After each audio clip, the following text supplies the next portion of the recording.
पूरा क्रम विस्तार है। इस मधुर बेला पर, इस बहुत ही पुण्य बेला पर मैं इस परिवार को बधाई देता हूँ और बालक को शुभकामनाएं देता हूँ, आशीर्वाद देता हूँ हम सब की ओर से कि भगवान बहुत फले फूले आगे बढ़े। इस शुभ मौके पर हम लोग भी यहाँ पर आए, ये हमारा भी सौभाग्य है। मेरे प्यारे भाइयों और बहनों, मैं बहुत समय से सोच रहा था इस तरफ आने की। वैसे चाहे मैं राजनीति में जीता या हारा, लेकिन क्षेत्र में लगातार आप लोगों के साथ संवाद में बना हुआ हूँ, आप लोगों के दर्शन करते रहता हूँ। ये गांव एक पड़ाव है मेरा। जब भी मैं इस इलाके में भ्रमण कार्यक्रम में आता हूँ, इस गांव में जरूर आता हूँ और हो जाता है किसी गांव से लगाव कुछ हो जाता है।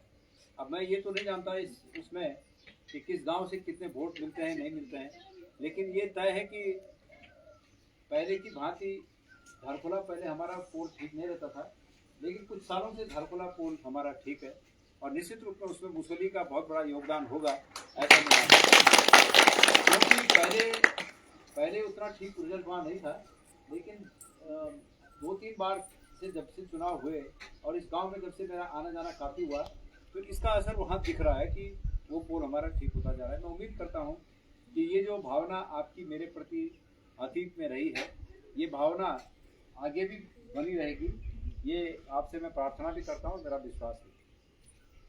बहरहाल इस क्षेत्र भ्रमण के दौरान जैसे हम डोंगरी पंप से ऊपर को आए और इस रोड पे हमने कदम रखा, हम तो एक दिन कदम रखते हैं 6 महीने में, 4-6 महीने में एक बार, लेकिन आप लोग तो हर हफ्ते, हर महीने या बतेरे लोग हर दिन सब लोग तो नहीं जाते होंगे, लेकिन कुछ लोग ऐसे होंगे जो हर दिन जाते हैं, कुछ लोग ऐसे होंगे कि जो हफ्ते में जाते हैं, कुछ लोग ऐसे होंगे जो महीनों में जाते हैं। हाँ, कुल मिलाकर हमसे ज़्यादा ही जाते हैं। तो स्थितियाँ आप सबको पता है।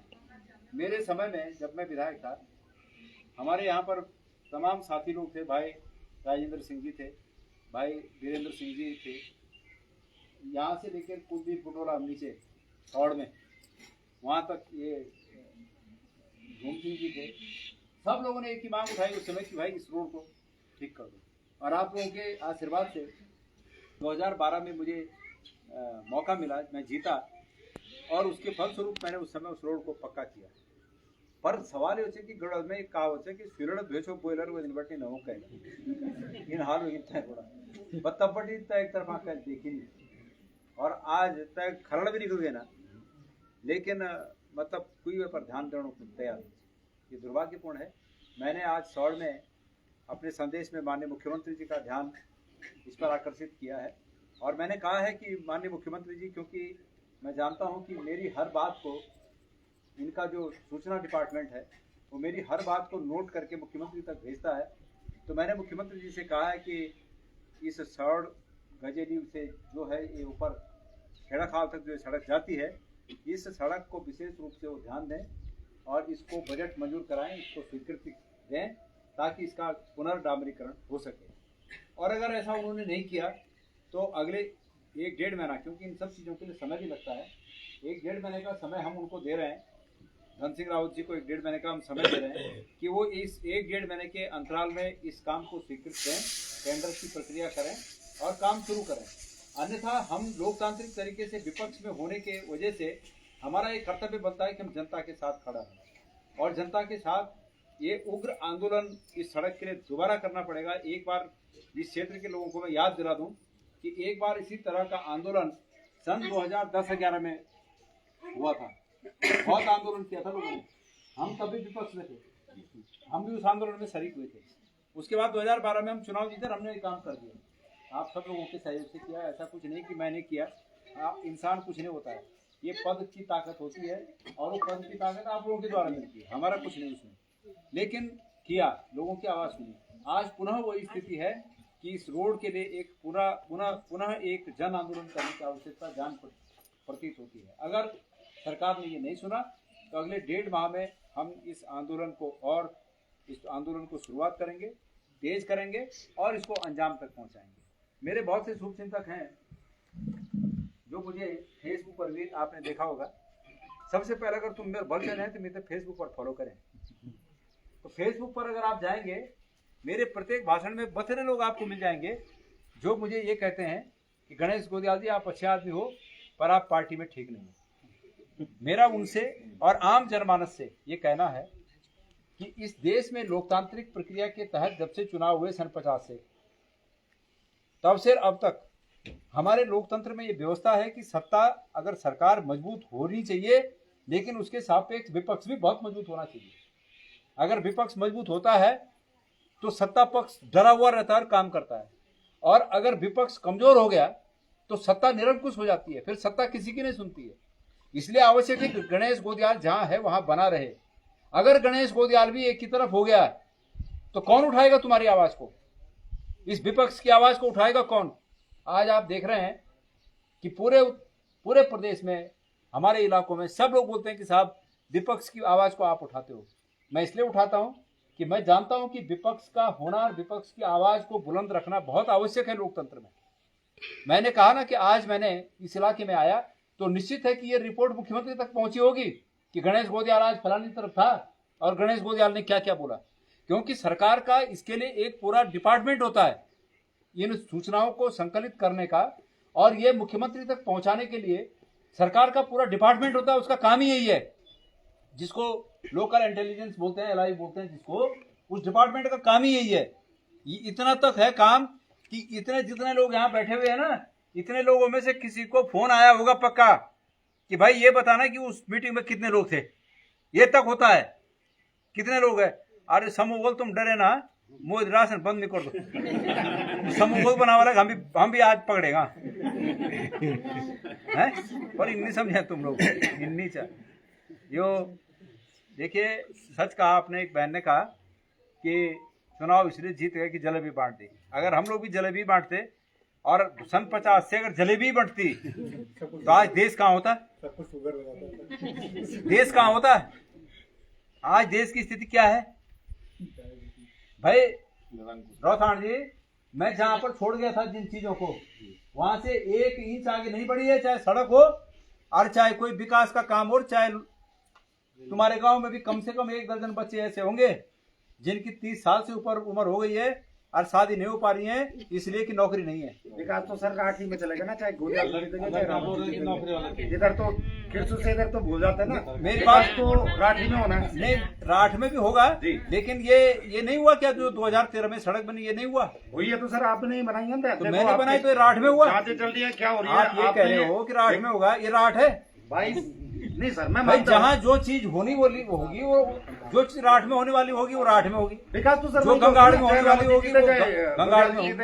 विकास तो राठी में होना। इधर तो हम लोगों को भूल जाते हैं, बॉर्डर वाले एरिया वाले हो गए ना हम लोग। तो इधर तो यहाँ तो केवल वोट मांगने आते हैं आप लोग, जैसे मेरी बात सुनो, बाकी जीतने के बाद भूल जाते हैं। अभी बोलना बाद में। मेरी बात सुनो, देखो भाई मेरी बात सुनो। लोकतंत्र में आप पढ़े लिखे व्यक्ति हैं, लोकतंत्र में अगर आपको ये लगता है कि गणेश गोदियाल ठीक नहीं है तो आपके पास ऑप्शन है ना, बस आपको जो लगता है कि ये मेरा विकास ठीक कर सकता है उसको देना ना।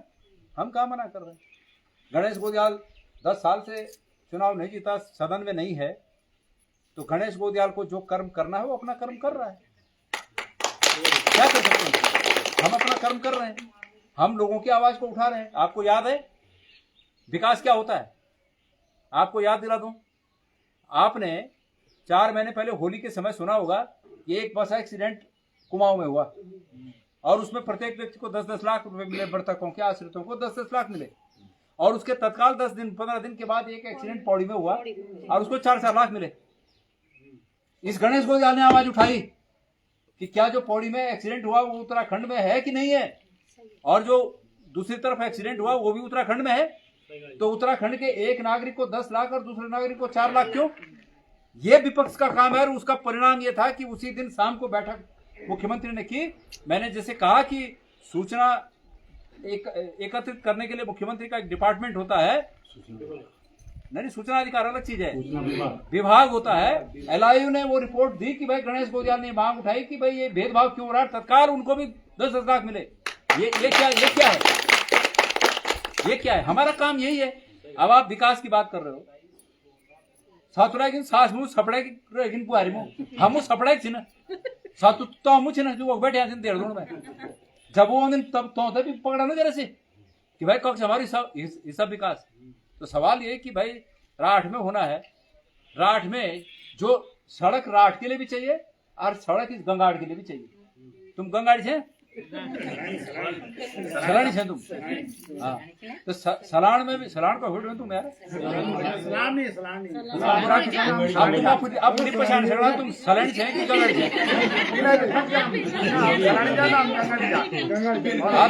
और अगर तुम गंगा किनारे गंगाड़ी बोल दे, गंगाड़ी बोल दे, गंगाड़ी बोल दे, गंगा किनारे। और जो गंगा धारा पल तो हुट राठ बोल दे, तो तुम भी राठ में शामिल हो जाए और तब तुम्हारी भी जाल की बात है ना। तो प्रश्न ये है कि सरकार, जब सरकारें काम करती हैं तो सरकारों को जनता के मन के अनुरूप काम करने चाहिए, चाहे वो विकास का काम हो चाहे वो सामाजिक विकास का काम। भौतिक विकास अलग सब्जेक्ट है, सामाजिक विकास अलग सब्जेक्ट है, पर सरकारें इन सब्जेक्टों पर काम करती हैं। और अगर उसमें कमी रहती है तो प्रतिपक्ष यानी विपक्ष का एक काम है, चाहे हम जीते हैं चाहे हारे हैं, हमारा काम है कि उन चीजों को उस चीज की समीक्षा करना और उसकी अच्छाई और बुराई को जनता के बीच ले जाना, ये हमारा काम है। तो हमारा ये काम था। मैंने बहुत दिनों से खिरसू के हमारे भाई शरद सिंह जी, बहुगुणा जी और हमारे अध्यक्ष जी भानु भाई या गोविंद भाई, इनसे बातचीत होती थी। ये लोग कहते थे मुझे कि भाई लंबा बगड़ सड़क का बहुत बुरा हाल से ना, और तब तक कोई सड़क नहीं बन जब तक तुम वो जय लेना और जरा वो कुछ बोले लेना। जब तुम बोली ला तब बात मुख्यमंत्री तक जा रही, अब धन सिंह तक जा रही, और तब धन सिंह जी और मुख्यमंत्री हो सके मैं कुछ कर तो पहल तो कराला और नहीं कराला तो 1.5 साल बाद हम करना। जब हम भी नहीं करना तब बोल सके, बोला तो राट होगा ना तुम तब बोल सके थे, पर अब नहीं बोल सके थे। क्या सब सास मुंह देखो साहब, आप तभी मौका मिल लीजिए, आपका साथ। अरे भाई 5 साल मौका मिलते क्या नहीं मिला। कितना लोगों ने देखा, सभी लोगों ने आपसे बहुत सपोर्ट भी करी जो। तो कह रहे ना, लेकिन एक बार ना जितना बात आज आप आज ही दिखाना होगा फिर, मतलब यार क्या बात करा तुम यार, तुम जे दिन गांव में नहीं रह जाए यहाँ मतलब मैं अग्नि हूँ। बहुत अच्छी बात, आप एक भी बात है अभी क्या ये मुसलिम में सबसे ज्यादा है, वो सबसे ज्यादा। भाई साहब राजेंद्र सिंह जी में